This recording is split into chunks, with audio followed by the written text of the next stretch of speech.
حضرات گرامی، حضرت شیخ المشائخ مخدوم اشرف جہانگیر سمنانی رحمۃ اللہ علیہ کو سے کسی مرید نے پوچھا کہ حضور، لوگ مدینہ شریف میں مرنا چاہتے ہیں، مدینہ شریف میں موت کی تمنا کرتے ہیں، مدینہ شریف میں مدفن ہونے کی خواہش رکھتے ہیں، ہر مومن یہ چاہتا ہے کہ ہم مدینہ میں مرے، مدینے میں ہماری قبر بنے، اس کی وجہ کیا ہے؟ مخدوم اشرف سمنانی رحمۃ اللہ علیہ نے مسکرا کر ارشاد فرمایا کہ اے میرے خادم، جو تم مجھے پنکھا لگا رہے ہو، چل رہے ہو، تمہارا مقصد کیا ہے؟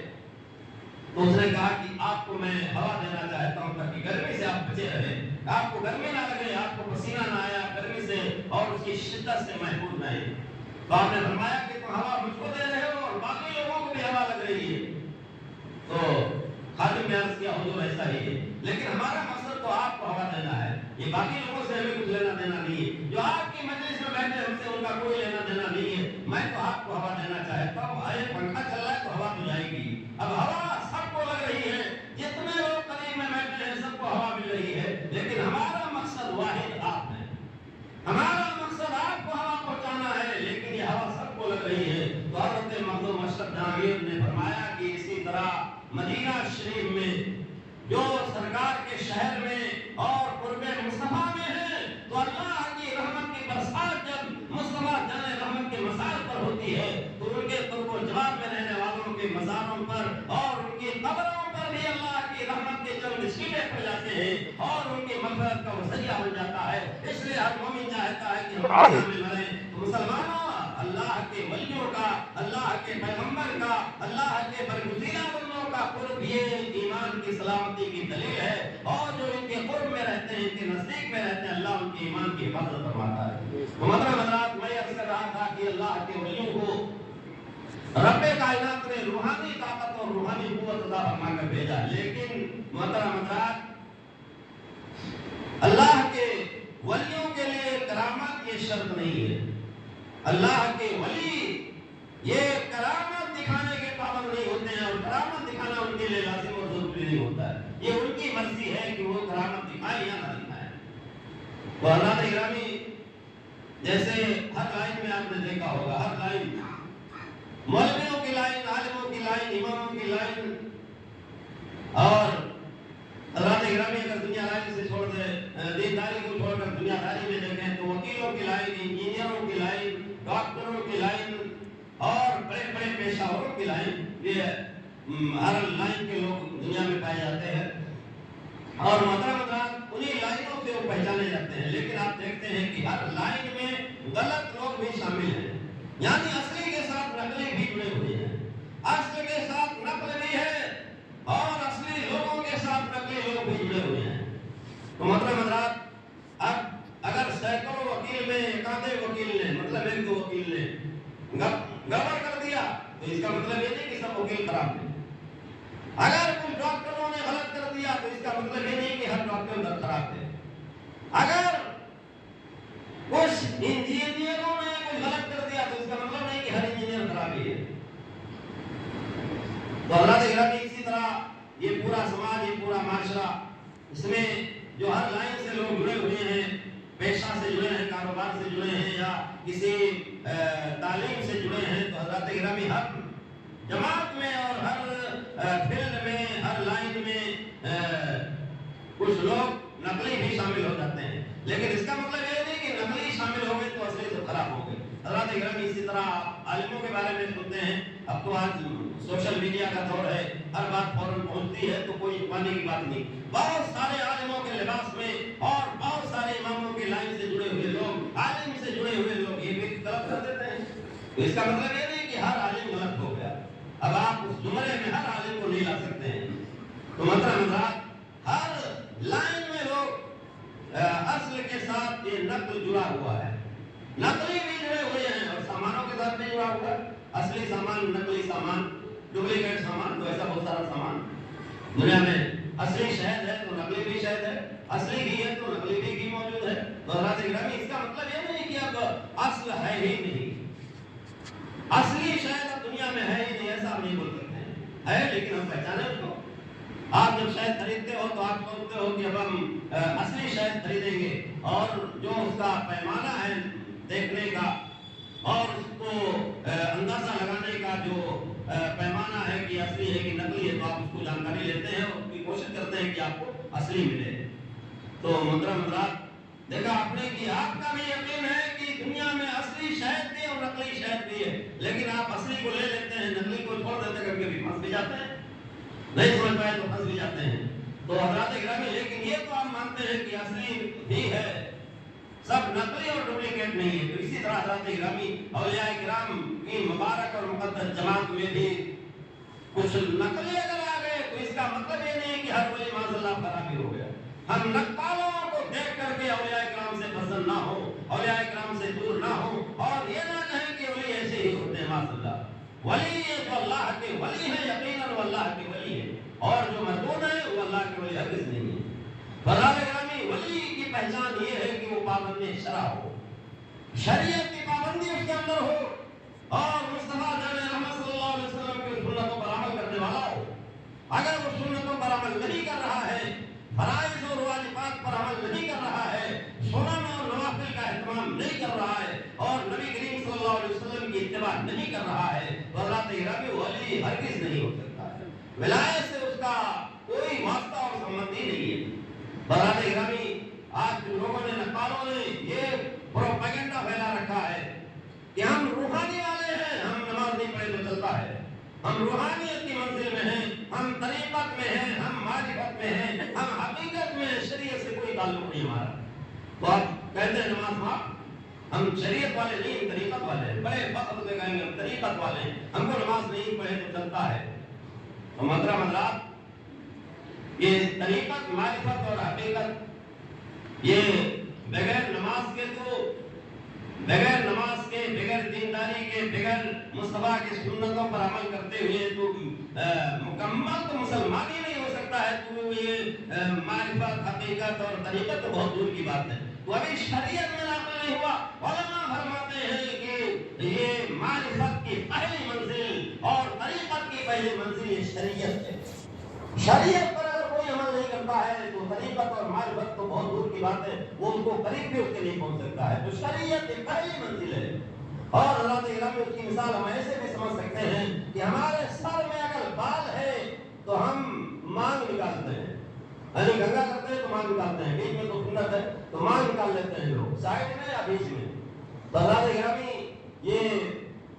بال اگر ہو گئے تب مانگ نکلے گا نا، اگر بال نہیں، سر پہ بال ہی نہیں ہے، ٹکلے ہو، تب کوئی مانگ نہیں نکلے گی، مانگ کا پتہ ہی نہیں چلے گا، مانگ آپ نہیں نکال پائیں گے۔ ایسے بغیر بال کی مانگ نکلتی نہیں۔ تو علماء فرماتے ہیں کہ بال یہ شریعت ہے اور مانگ اب یہ طریقت ہے۔ تو یہ مانگ کب ہوگی؟ جب آپ کا بال ہوگا، یعنی شریعت ہوگی، تب آپ معرفت میں داخل ہوں گے، تب آپ طریقت میں داخل ہوں گے، تب آپ حقیقت میں داخل ہوں گے، اور اگر شریعت نہیں ہے تو آپ کہیں بھی داخل نہیں ہوں گے، تب جاہلوں میں آپ داخل ہوں گے، اور اگر آپ ولایت کا دعویٰ کریں گے تو گمراہیت میں داخل ہوں گے۔ حضرات گرامی، جو ہم نے معیار بنا رکھا ہے کہ ولی وہ ہے جو کرامت دکھا دے، باقی وہ نماز کی پابندی نہ کرے، شریعت کی پابندی نہ کرے، تو وہ ولی ہرگز نہیں ہو سکتا ہے۔ ولی وہ ہے جو نمازوں کی پابندی کرے، شریعت مصطفیٰ کا احترام کرے، شریعت مطہرہ پر عمل کرے۔ حضرت جنید بغدادی رضی اللہ تعالیٰ عنہ فرماتے ہیں کہ اگر تم کسی کو دیکھو کہ وہ ہوا میں اڑ رہا ہے لیکن وہ نماز نہیں پڑھتا ہے تو ولی ہرگز نہیں ہو سکتا ہے۔ تو ہوا میں اڑنے کی بنیاد پر کوئی ولی نہیں بنے گا، اور ہوا میں پرواز کرنے کا نام ولایت نہیں ہے، بلکہ شریعت مصطفیٰ پر عمل کرنے کا نام ولایت ہے۔ اور حضرات گرامی، ایسے ہی ولیوں کو دیکھ کر ہم اولیاء کرام سے پسند ہو گئے، یہ ایسے ولی رہتے ہیں معاذ اللہ رب العالمین، لیکن ہرگز ایسا نہیں ہے۔ جو اصلی ہے وہ شریعت مصطفیٰ کے پابند ہیں، جو اصل ولی ہے وہ شریعت مصطفیٰ کا احترام کرتے ہیں، فرائض و واجبات پر عمل کرتے ہیں۔ اور جن کو دیکھو یہ 10 انگوٹھی پہن کر 10 انگلیوں میں 10 سب انگلیوں میں ایک انگوٹھی، یعنی 10 انگوٹھی۔ حرام کیا ہے، حلال کیا ہے، اسلام نے جائز کیا کہا ہے اور ناجائز کیا کہا ہے، اسے کوئی لینا دینا نہیں، شریعت ہم کو مطلب ہی نہیں بولتے ہیں۔ 10 انگوٹھی پہن لیں گے اور نہ جانے کتنے رنگ برنگے کپڑے پہن لیں گے، اور ولایت کا دعویٰ کسی پر انگلی نہیں اٹھا رہا ہوں، جو حقیقت ہے وہ عرض کر رہا ہوں۔ اور ایسے لوگوں کو دیکھ کر پھر نوجوان بدزن ہو جاتا ہے اور ولیوں سے دور ہو جاتا ہے کہ ایسے ولی رہتے ہیں، اس لیے ولیوں سے ہم دور ہو جاتے ہیں۔ لیکن دسوں ولیوں میں انگوٹھی پہننے اور رنگی برنگی کپڑے پہننے کا نام ولایت نہیں ہے۔ ولی وہ ہوتے ہیں جو شریعت مصطفیٰ پر عمل کرتے ہیں اور قانون مصطفیٰ کا احترام کرتے ہیں، وہ ولی ہوتے ہیں۔ حضرات گرامی،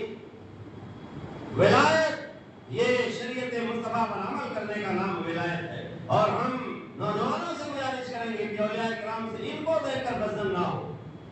چرسی، گنجڑی، افیمی یہ ہرگز ولی نہیں ہو سکتے ہیں۔ ولی وہ ہوتے ہیں جو شریعت مصطفیٰ پر عمل کرتے ہیں اور جن کو اللہ رب العزت اپنا قرب عطا فرما دیتا ہے، یہ اللہ کے ولی ہوتے ہیں۔ حضرات گرامی، ولایت ایک عظیم منصب ہے جو اللہ جس کو چاہتا ہے عطا فرما دیتا ہے اور جس کو چاہتا ہے اس منزل میں داخل فرما دیتا ہے۔ حضرت بہلول دانا رحمۃ اللہ علیہ یہ مجذوب قسم کے ولی ہو کر گزرے ہیں۔ مجذوب قسم کے ولی کا ابھی یہ تعریف کرنے کا وقت نہیں ہے۔ تو حضرت گرامی بہلول دانا رحمۃ اللہ علیہ اللہ کے ولی ہیں، اور ایک مرتبہ یہ بغداد شریف میں جب رہتے تھے تو ہارون رشید کا دور حکومت تھی، خلافت کی مطلب، تو اس نے کئی مرتبہ آپ کو اطلاع دیا کہ آپ ہمارے محل میں کمرے لے آ جاؤ، آپ نے کہا نہیں آؤں گا۔ بہت مرتبہ بلایا اس نے اور اپنے محل میں آنے کے لیے بہت مرتبہ کوشش کیا کہ بہلول دانا کو کسی طرح اپنے محل میں لے آئے، لیکن نہیں آیا۔ ایک دن بہلول دانا ہارون رشید کے محل سے نیچے سے گزر رہے تھے۔ بہلول دانا کو جب ہارون رشید نے دیکھا تو اپنے سپاہیوں سے کہا کہ موقع اچھا ہے، جاؤ رسی میں باندھو، جلدی سے کھینچ لو، ایسے نہیں آ رہا ہے تو اب تو آئے گا۔ سپاہی دوڑتے ہوئے گئے، بہلول دانا کو رسی میں باندھ دیا اور فوراً رسی کھینچا تو بہلول دانا یہ ہارون رشید کے دربار میں جا کر کھڑے ہو گئے۔ ہارون رشید نے پوچھا کہ اے بہلول دانا، تم اللہ کے قریب کیسے پہنچ گئے، یعنی ولی کیسے بن گئے، اللہ کا قرب کیسے حاصل ہو گیا؟ تو آپ نے فرمایا کہ جس طرح میں تمہارے دربار میں پہنچ گیا اسی طرح میں اللہ کے دربار میں پہنچ گیا۔ تو ہارون رشید نے پوچھا کہ پھر تم ہمارے دربار میں کیسے پہنچ گئے؟ تو آپ نے فرمایا کہ جیسے میں اللہ کے دربار میں پہنچا ویسے میں تمہارے دربار میں پہنچ گیا۔ اب ہارون رشید نے کہا کہ میں کچھ سمجھا نہیں، تم کیا کہنا چاہتے ہو؟ تو آپ نے فرمایا سیدھی سی بات ہے، جب تم مجھے بلانا چاہتے تھے تو میں نہیں آ رہا تھا، اور میں شاہی دربار میں نہیں آنا چاہتا تھا، میرا دل گوارا نہیں کرتا تھا، لیکن تمہارے دل میں خواہش تھی، طلب تھی کہ بہلول دانا یہ ہمارے گھر میں قدم رکھے، ہمارے محل میں آئے، یہ تمہاری خواہش تھی اور تم بہانہ ڈھونڈ رہے تھے، موقع تلاش رہے تھے۔ آج اتفاق سے میں تمہاری اس مکان کے سامنے سے گزرا تو تم نے رسی میں بندھوا کر مجھے کھینچ لیا، میرا ارادہ آنے کا نہیں تھا لیکن تم نے زبردستی کھینچ لیا۔ اسی طرح جب رب کو منظور ہوتا ہے کہ کسی بندے کو اپنا قرب عطا فرما دے تو بندہ اسی طرح رسی پھینکوا کر کے وہ اپنے دربار میں کھینچ لیتا ہے اور بندہ اللہ کے دربار میں پہنچ جاتا ہے۔ حضرت ابراہیم ادہم رحمۃ اللہ علیہ یہ ایک زمانے میں بادشاہ تھے، ایک مرتبہ اپنے شاہی محل میں یہ آرام سے بستر پر سو رہے تھے، لیکن اللہ کی مرضی تھی کہ ابراہیم بن ادہم یہ بادشاہت کو چھوڑ کر ولایت کی منزل میں داخل ہو جائیں، اس لیے ایک مرتبہ یہ رات میں اپنے آرام دہ بستر پر آرام کر رہے تھے اور چھت پر آواز محسوس ہوئی۔ آپ دوڑتے ہوئے چھت پر گئے، کہنے لگے کون ہے؟ تو آواز آئی کہ میرا اونٹ غائب ہو گیا ہے اور میں یہ اپنا اونٹ ڈھونڈ رہا ہوں۔ ابراہیم بن ادہم نے کہا بیوقوف، یہ ہمارے چھت پر یہ اونٹ کیسے آ سکتا ہے اور چھت پر اونٹ تو کیسے ڈھونڈ رہا ہے؟ لوگ اونٹ جو جنگلوں میں کھیتوں میں ڈھونڈتے ہیں اور تمہارے شاہی محل کی چھت پر تو اونٹ ڈھونڈ رہا ہے۔ تو آواز آئی کہ ابراہیم بن ادہم، جس طرح چھت پر اونٹ نہیں ملتا ہے اسی طرح آرام دہ بستر پر اللہ نہیں ملتا ہے۔ تو رات اسی وقت حضرت ابراہیم بن ادہم رحمۃ اللہ علیہ کا دل فوراً بدل گیا، چینج ہو گیا، اور آپ نے عبادت و ریاضت شروع کر دیا، حکومت کو آپ نے چھوڑ دیا اور تخت شاہی سے آپ اتر کر آپ فقیرانہ لباس میں آ گئے اور زہد و تقویٰ عبادت و ریاضت میں مشغول ہو گئے۔ اللہ نے ولایت کی منزل انہیں عطا فرما دیا۔ برادر گرامی، جب اللہ کسی بندے پر راضی ہوتا ہے اور ولایت کی منزل عطا فرمانا چاہتا ہے